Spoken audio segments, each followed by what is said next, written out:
सुंदर नाम में आप सबको सलाम। हम परमेश्वर का और प्रभु यीशु मसीह का और पवित्र आत्मा का धन्यवाद करते हैं, जिसके अनुग्रह और दया से हम सुरक्षित और स्वस्थ पाए जाते हैं। और फिर से एक अवसर मिला है कि हम आपके साथ परमेश्वर के वचन को बांट सकते हैं। हम आज के वचन पर जाएं, उसके पहले आइए हम प्रार्थना करें।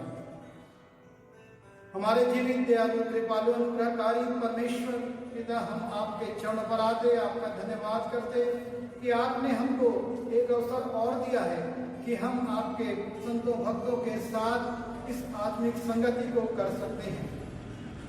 जब हम आपके वचन में से कुछ सीखना चाहते हैं, पवित्र आत्मा का अभिषेक मुझको दीजिए, ताकि पवित्र आत्मा में होकर मैं आपके पवित्र वचन को समझूं और बोल सकूं, और मेरे सभी प्रिय जो कि दूर पास इस वचन को सुनते हैं और इसके द्वारा वो अपने आत्मिक जीवन का अवलोकन करते हैं, आशीषित हों और आपकी महिमा करने वाले हों। आज के पूरे संदेश पर और इस आराधना पर आपकी आशीष चाहता हूँ, बिन यीशु मसीह के नाम से मांगता हूँ, आमीन। प्रियो, आज हम एक सवाल के ऊपर कुछ देर विचार करना चाहते हैं। जब हम दानियल की पुस्तक उसके 3 अध्याय के 15वें पद में जाते हैं, वहां पर राजा नबूकदनेस्सर एक सवाल करता है और आज हम उसी सवाल का उत्तर देखेंगे कि कैसे हमारा परमेश्वर ऐसे सवालों का जवाब देता है। यदि तुम अभी तैयार हो कि जब नरसिंगे, बांसुरी, वीणा, सारंगी, सितार, शहनाई आदि सब प्रकार के बाजों का शब्द सुनो और उसी क्षण गिरकर मेरी बनाई हुई मूर्त को दंडवत करो तो बचोगे, और यदि तुम दंडवत ना करो तो इसी घड़ी धधकते हुए भट्टे के बीच में डाले जाओगे। फिर ऐसा कौन देवता है जो तुमको मेरे हाथों से छुड़ा सके? फिर ऐसा कौन देवता है जो तुमको मेरे हाथ से छुड़ा सके?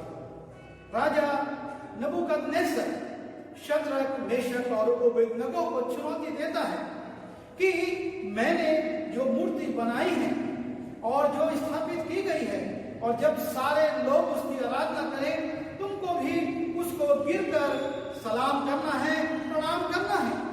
और यदि तुम ऐसा नहीं करोगे तो उस आग के भट्टे में जो कि धधकाया गया है डाल दिए जाओगे। और तब फिर कौन ऐसा देवता है जो तुमको मेरे हाथ से छुड़ा सके? एक खतरनाक चुनौती, मारे जाने की चुनौती, दंडित किए जाने की चुनौती, और अपने देवता को, अपने परमेश्वर को श्रेष्ठ घोषित करने की उद्घोषणा। राजा नबूकदनेस्सर इन 3 परमेश्वर के भक्तों से प्रश्न करता है और चाहता है कि ये अपने विश्वास को छोड़कर राजा नबूकदनेस्सर की स्थापित मूर्ति को प्रणाम करें, उसको दंडवत करें, उसकी आराधना, उसकी स्तुति करें। और तब जब वो ये सवाल रखता है, परमेश्वर के भक्त देखिए क्या जवाब देते हैं। दानियल उसके 3 अध्याय के 16वें और 17वें पद में, शद्रक, मेशक और अबेदनगो ने राजा से कहा, हे नबूकदनेस्सर, इस विषय में तुझे उत्तर देने का हमें कुछ प्रयोजन नहीं जान पड़ता। हमारा परमेश्वर जिसकी हम उपासना करते हैं, वह हमको धधकते हुए भट्टे की आग से बचाने की शक्ति रखता है, वरन हे राजा, वह हमें तेरे हाथ से भी छुड़ा सकता है। शद्रक, मेशक, अबेदनगो राजा नबूकदनेस्सर से कहते हैं, हमको इस विषय में कुछ को जवाब देने की, उत्तर देने की कोई आवश्यकता नहीं है, क्योंकि हम जानते हैं कि हमारा परमेश्वर हमको तेरे इस आग के भट्टे से बचाने की शक्ति रखता है। और यदि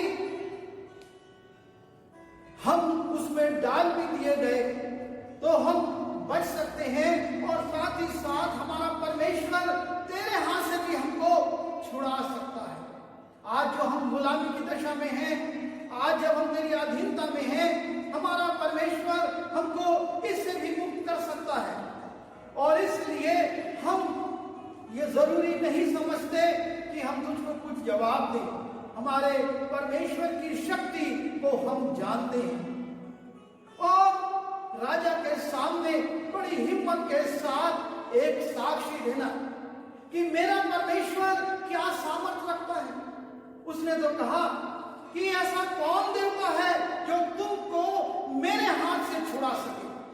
और तब शद्रक मेशक अबेदनगो को कहते हैं, हमारा परमेश्वर है जो मुझको और हमारे इन दोनों मित्रों को तेरे हाथ से छुड़ा सकता है, इस धधकते आग से भी बचा सकता है। और तब हम देखते हैं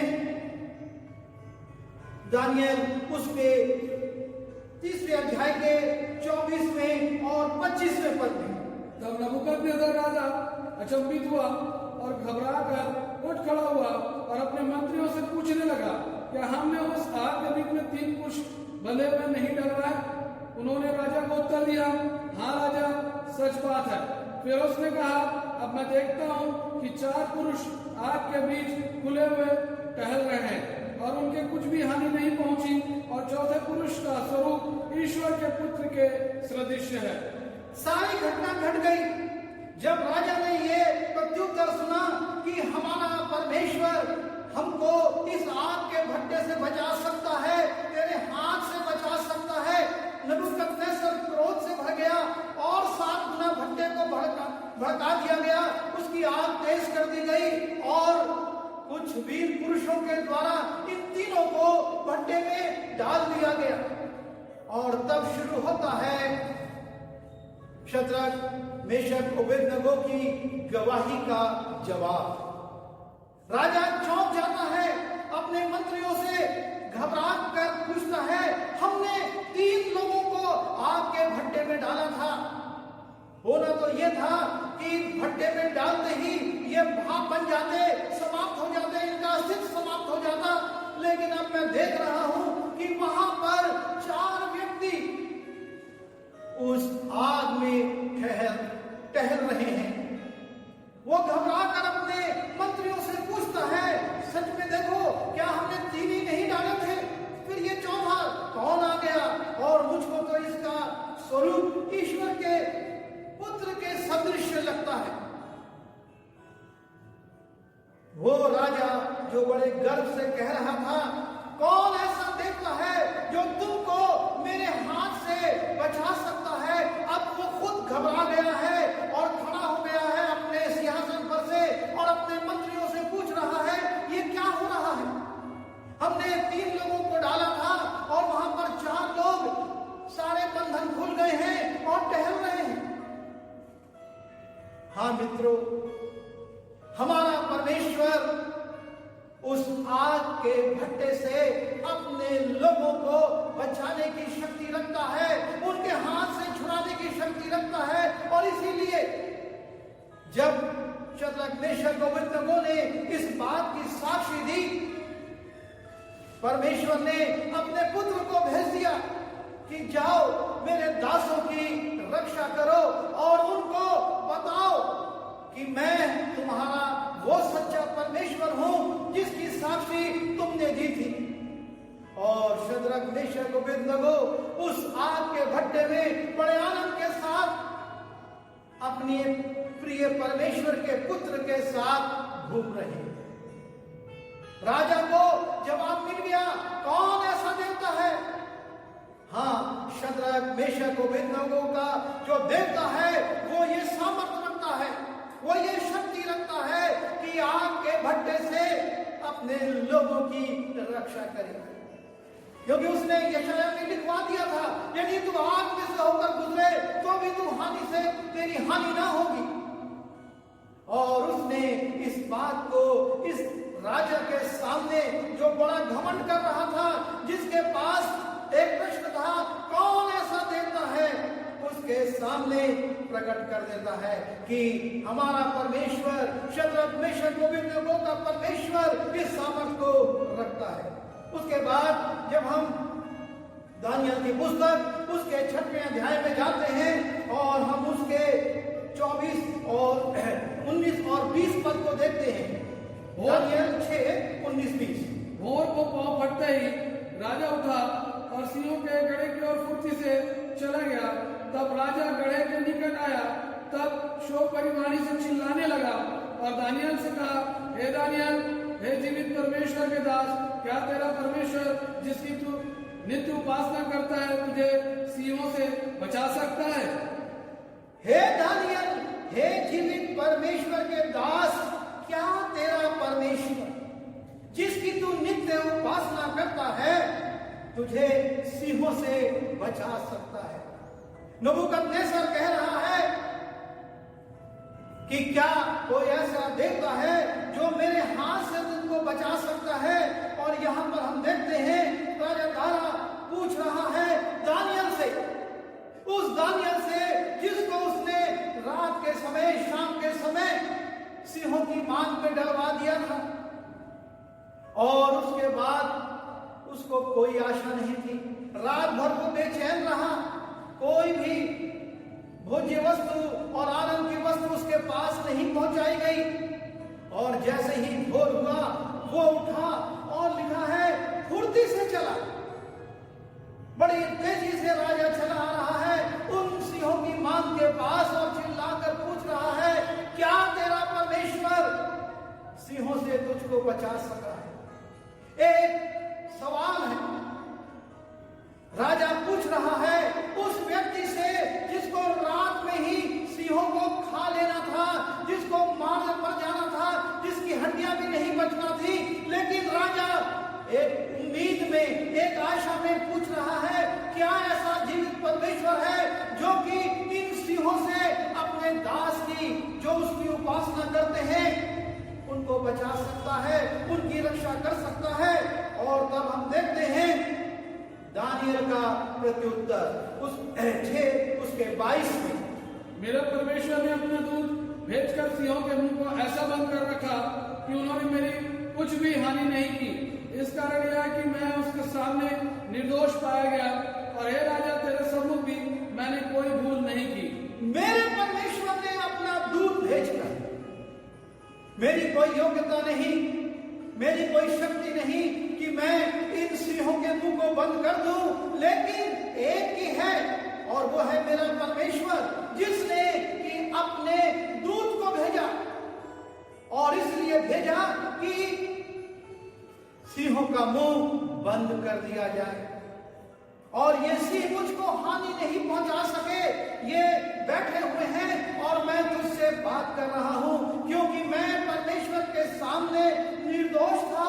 मैं तो उसकी आराधना, उसकी स्तुति करता था। उस दिन में 3 बार घुटने टेक कर प्रार्थना करता था। तूने ही मुझको ये प्रार्थना करने का ये दंड दिया कि मैं सिंहों की मांग में डाला गया हूं।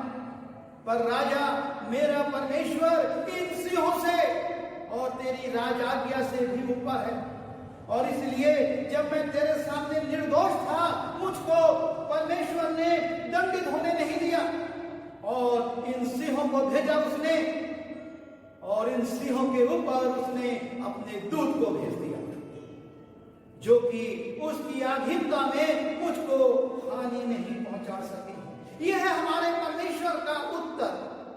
वो शब्दों में नहीं, वो कार्यों से जवाब देता है। सवाल किए गए, कौन आग के भट्टे से बचाएगा ऐसा देवता?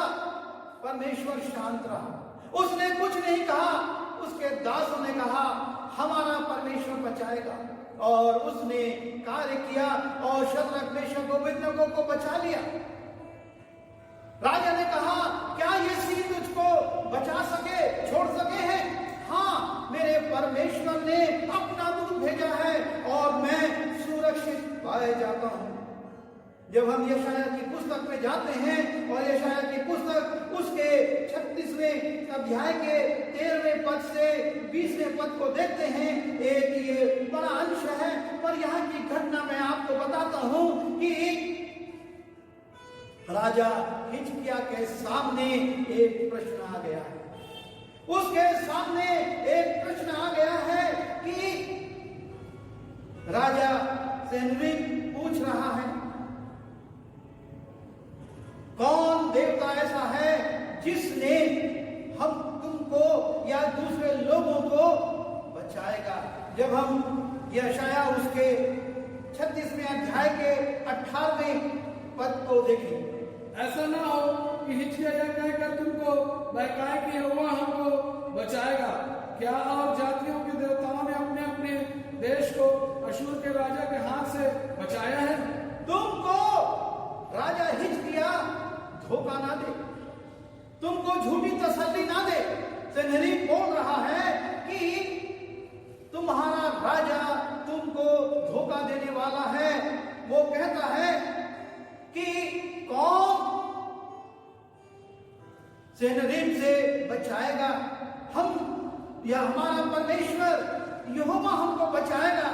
लेकिन जब हम 19वें पद पे जाते हैं, वो बड़े घमंड से बोलता है, हमात और अर्पाद के देवता कहाँ रहे? सतवेम के देवता कहाँ रहे? क्या उन्होंने शोम्रोन को मेरे हाथों से बचाया है? क्या इन देवताओं ने, जिनके नाम सन्हेरीब ले रहा है, कहता है, क्या शोम्रोन को इन देवताओं ने बचाया है? हिजकिय्याह तुमको धोखा ना दे कि तुम अशूर के राजा से बच जाओगे। कोई ऐसा देवता नहीं है जिसने अशूर के राजा को रोका हो। और आगे 20वें पद में वो कहता है, देश देश के सब देवताओं में से ऐसा कौन है जिसने अपने देश को मेरे हाथ से बचाया हो? फिर क्या यहोवा यरूशलेम को मेरे हाथ से बचाएगा? क्या यहोवा यरूशलेम को मेरे हाथ से बचाएगा? संसार में ऐसा कोई देवता नहीं, ऐसा कोई राजा नहीं और ऐसा कोई परमेश्वर नहीं जो कि अशूर के राजा को रोक सके। कौन तुमको बचाएगा? राजा धोखा ना दे, तुमको बरगलाए ना, तुमको झूठी तसल्ली ना दे। और तब हम परमेश्वर का प्रत्युत्तर देखते हैं, क्योंकि इस मध्य में राजा हिजकिय्याह उस पत्र को, उन तमाम बातों को परमेश्वर के सामने रखता है कि देखिए सन्हेरीब क्या बोल रहा है, किस प्रकार की धमकी दे रहा है। और तब हम यशायाह उसके 37वें अध्याय के 33वें पद को देखते हैं। इसलिए यहोवा अशूर के राजा के विषय में जो कहता है कि वह इस नगर में प्रवेश करने वरन इस पर एक तीर भी मारने ना पाएगा और न वह ढाल लेकर इसके सामने आने या इसके विरुद्ध दमदमा बांधने पाएगा। परमेश्वर अपने दास से एक बात कहता है, वो राजा हिजकिय्याह से कहता है, इसलिए यहोवा अशूर के राजा के विषय में यूं कहता है कि वो इस नगर में प्रवेश करने वरन इस पर एक तीर भी मारने ना पाएगा। वो जो लाखों की सेना को लेकर आया है, बड़े घमंड से कह रहा है, कौन ऐसा देवता है जिसने अशूर के हाथ से अपने देश को और लोगों को बचाया? कोई नहीं है। और तुमको हिजकिय्याह भी ये झूठी तसल्ली ना दे कि यहोवा तुमको मेरे हाथ से बचा लेगा। और तब परमेश्वर कहता है कि ये अशूर का राजा एक तीर भी यरूशलेम के विरुद्ध चला नहीं पाएगा। और जब हम 34वें पद को देखते हैं, वहां पर लिखा है, जिस मार्ग से वह आया था उसी से वह लौट भी जाएगा और इस नगर में प्रवेश ना करने पाएगा। यहोवा की यही वाणी है। वो जिस रास्ते से आया उसी से लौट जाएगा। वो इस शहर में, इस नगर में जिसमें उसके लोग रहते हैं, उसमें प्रवेश भी नहीं कर पाएगा। यह है हमारे परमेश्वर की, हमारे प्रभु की अपने लोगों के साथ की हुई प्रतिज्ञा। तुम्हारे शहर पर वो दुष्ट नहीं आ सकेगा, एक तीर नहीं चला सकेगा। और तब हम जब 36वें पद में जाते हैं, वहां पर हम देखते हैं कैसे परमेश्वर अपनी सामर्थ को प्रकट करता है। तब यहोवा के दूत ने निकलकर अशूरियों की छावनी में 1,25,000 पुरुषों को मारा। और भोर को जब लोग उठे तब क्या देखा कि शव ही शव पड़े हैं। परमेश्वर ने अपने दूत को भेज दिया अपने लोगों की रक्षा के लिए। परमेश्वर ने शद्रक मेशक और अबेदनगो के लिए अपने पुत्र को भेज दिया। दानियल की रक्षा के लिए दूत को भेज दिया कि वो सिंहों के मुंह को बंद कर दे। और यहां पर लिखा है कि परमेश्वर ने अपने दूत को भेजा और उसने 1,85,000 पुरुषों को मार दिया। और जब सुबह इस्राएली यरूशलेम के बाहर निकले, उन्होंने देखा, यहूदियों ने देखा अरे शव ही शव पड़े हुए हैं। ये होता है जो परमेश्वर को और परमेश्वर के लोगों को चुनौती देते हैं। कौन ऐसा देवता है, कौन ऐसा परमेश्वर है जो तुमको मेरे हाथ से बचा ले? परमेश्वर कहता है मैं हूं। और 1,85,000 मारे गए। और जब हम 37वें पद को देखते हैं तो वहां पर 37वें और 38वें पद में देखते हैं कि इस घमंडी राजा सेनारीब का भी पतन हो जाता है। तब अशूर का राजा सेनारीब चल दिया और लौटकर निन्वे में रहने लगा। वहां वो अपने देवता निस्रोक के मंदिर में दंडवत कर रहा था कि इतने में उसके पुत्र अद्रमेलेक और शरेसेर ने उसको तलवार से मारा और अरारात देश में भाग गए। तब उसका पुत्र एसोदोई उसके स्थान पर राज्य करने लगा। वो जो कह रहा था कौन ऐसा देवता है जो अश्शूर के राजा सेनारीब के हाथ से तुमको बचाएगा? स्वयं सेनारीब का देवता निम्रोद अपने भक्त को बचा नहीं सका और उसी के मंदिर में उसी को प्रणाम करते हुए उसका बेटा उसको मार देता है। यह है हमारा परमेश्वर और यह है सेनारीब का परमेश्वर। सेनारीब का परमेश्वर अपने दास को जो उसकी आराधना कर रहा है, जो उसके मंदिर में उसको सिर झुकाकर प्रणाम कर रहा है, उसको बचा नहीं सका और उसके बेटे ने आकर अपने पिता की हत्या कर दी। लेकिन यरूशलेम पर सेनारीब एक तीर नहीं चला सका। उसके सारी सेना परमेश्वर के दूत के द्वारा मार दी गई। यह है हमारा परमेश्वर। जब जब प्रश्न उठता है कौन है ऐसा देवता, परमेश्वर जवाब देता है मैं हूं। हमारा परमेश्वर जिस पर हम विश्वास करते, जिसकी हम आराधना करते, वो हमको उनके हाथों से बचाने की शक्ति रखता है। और इसलिए लिखा है जो तुम्हारे अंदर है वो उससे बड़ा है जो संसार में है। आज संसार की बहुत शक्तियां हमारे सामने सिर उठा सकती हैं, चुनौती दे सकती हैं, बहुत बीमारियां खड़ी हो सकती हैं, लेकिन परमेश्वर कहता है मैं हूं। यदि हम योना की पुस्तक उसके पहले अध्याय के 13वें, 14वें और 15वें पद को देखें तो वहां पर हम एक घटना को पाते हैं जो बड़ी जानी पहचानी सी है। तो भी वे बड़े यत्न से खेलते रहे कि उनको किनारे पर लगाए, परंतु पहुंच न सके क्योंकि समुद्र की लहरें उनके विरुद्ध बढ़ती ही जाती थी। तब उन्होंने यहोवा को पुकार कर कहा, हे यहोवा, हम विनती करते हैं कि इस पुरुष के प्राण के बदले हमारा नाश न हो और न हमें निर्दोष की हत्या का दोषी ठहराया, क्योंकि हे यहोवा जो कुछ तेरी इच्छा थी वही तूने किया। तब उन्होंने यहोवा को उठाकर समुद्र में फेंक दिया और समुद्र की भयानक लहरें थम गई। योना की कथा हमारी जानी पहचानी है।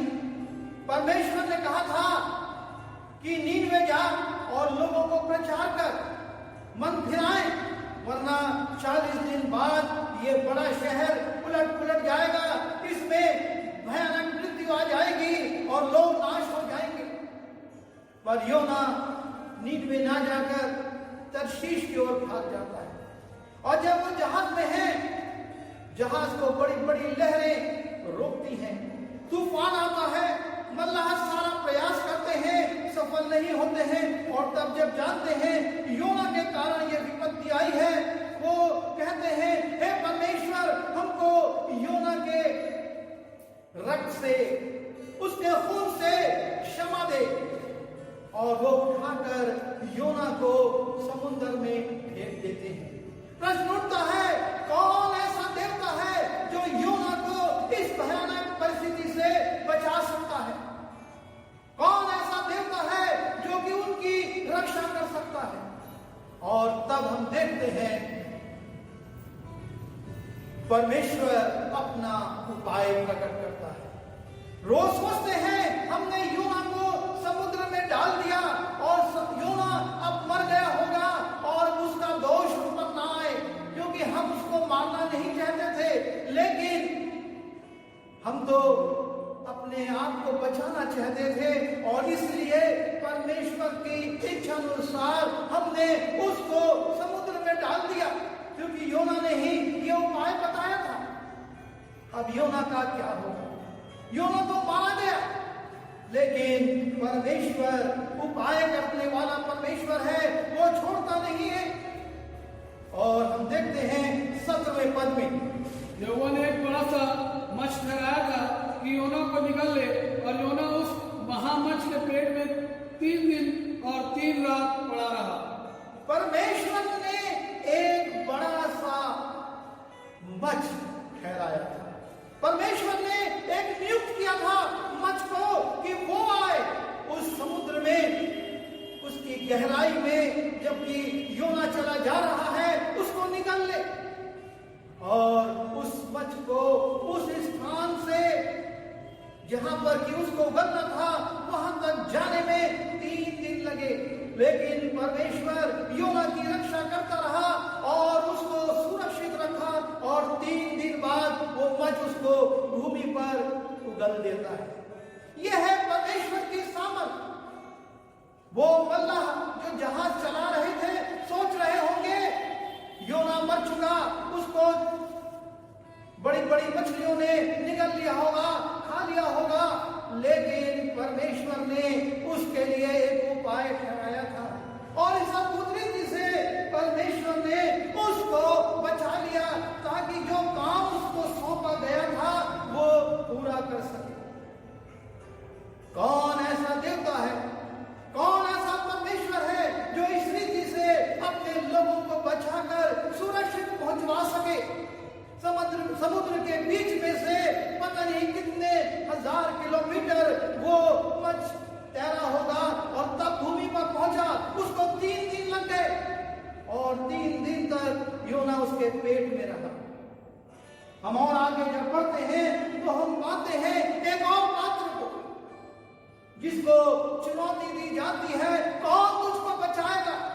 जब हम पहला शमूएल उसके 17वें अध्याय के 33वें पद में जाते हैं, शाऊल ने दाऊद से कहा, तू जाकर उस पलिश्ती के विरुद्ध युद्ध नहीं कर सकता, क्योंकि तू तो लड़का ही है और वह लड़कपन से ही योद्धा है।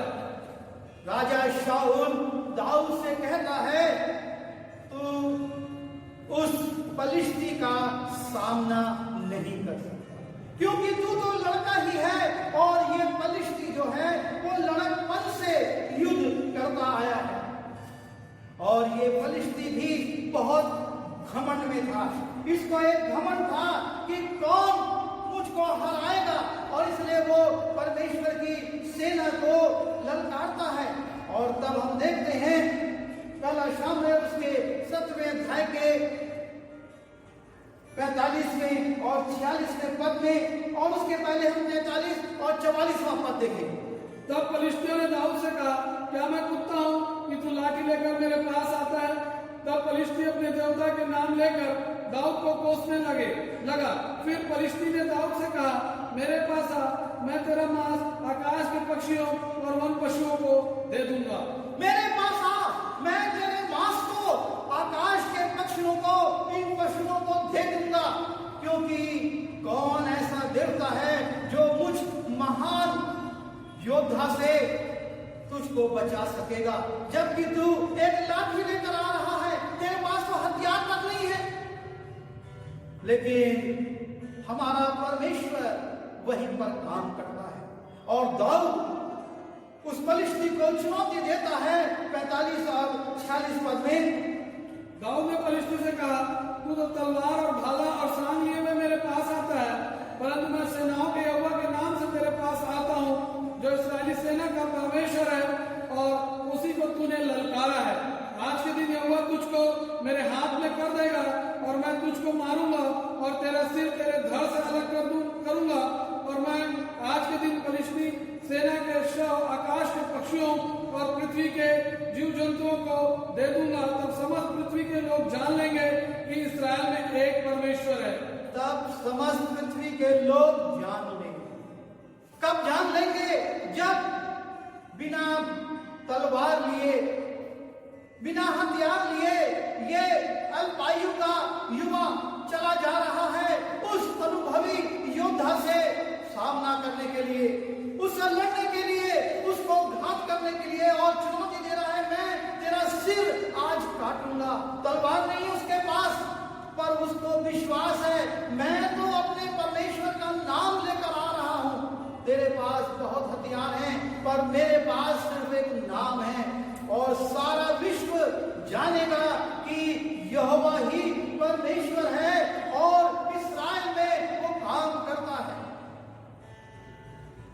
वो फलिश्ती बहुत चमका है, ये कौन युवा चला आ रहा है, और उसको वो ध्यान भी नहीं दे रहा। कहता है, मैं तुझको कुत्तों को और जानवरों को और चिड़ियों को तेरा मांस खिलाऊंगा, और वो जवान कह रहा है कि मैं तो तेरी सेना की लोथों को बिछा दूंगा, और वो लोथे पशु खाएंगे।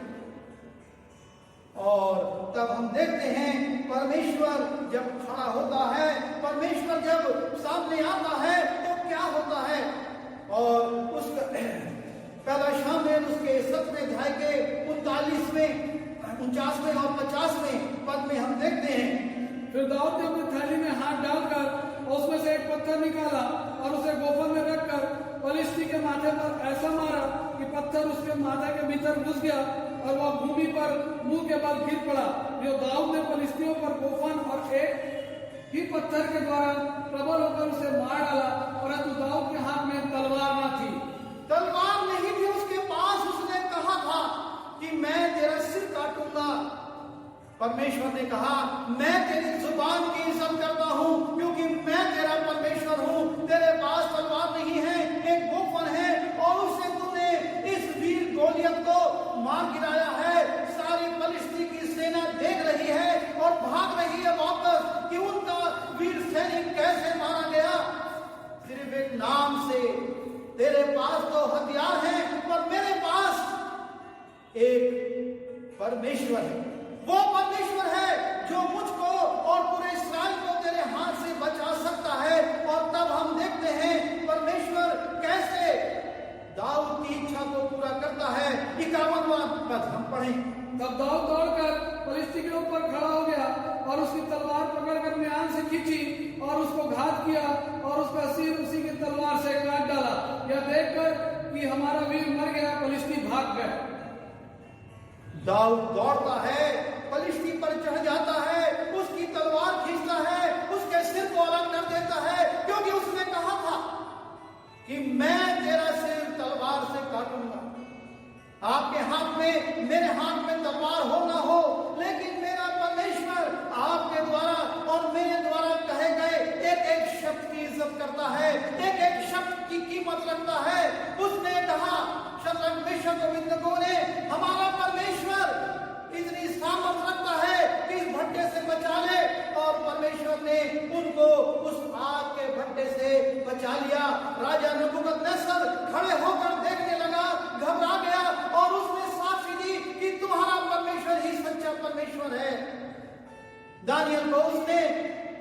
सिंहों से बचा लिया।